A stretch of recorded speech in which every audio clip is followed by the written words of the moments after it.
always found writing music was the only way I could express myself. Like I even struggled even being able to speak at one point in my life, whereas I could write music and sing. For many people as well, it's such a strong coping mechanism of getting through hard times.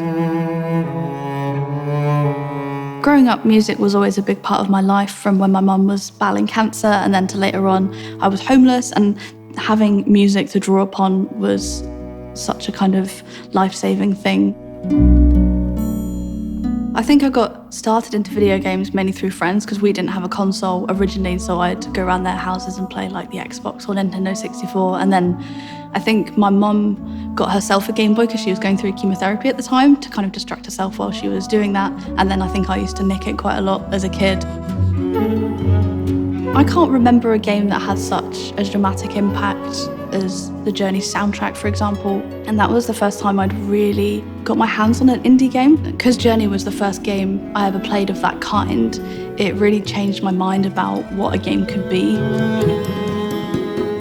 When you start the game, you have like a small cutscene and you're dropped into the desert and you just have the kind of like raw sounds of the wind blowing through, and then as you kind of climb to the top of this sand dune, you get like the theme of Journey as the kind of titles come up.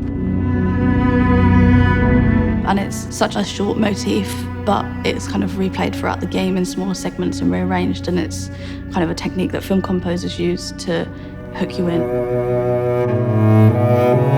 The solo cello really draws you in because there's nothing else going on in the soundtrack, and it really adds to the sense of loneliness in the deserts because there's nothing else there until you meet another player, and it kind of really represents the journey as you go through it. And then towards the end, where everything builds together and comes together, it has a huge impact. There's a joke saying if you do good audio, nobody will mention it. So, if it's bad audio, it really stands out.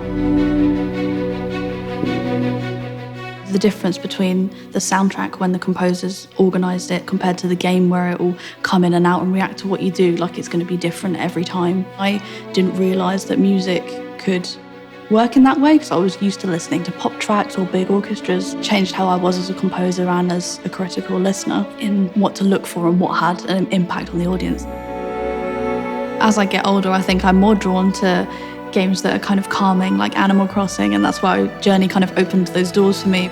Like, I like the meditative aspect of it and the fact that there's no like jump scares. It's just about having emotional experiences and telling stories that players can really connect to. It's such a like human experience, our lives aren't a flat line, they go up and down, and it kind of pulls you into that and you feel it as the music plays, and we all have music as such a key part of our lives that it's easy to connect to.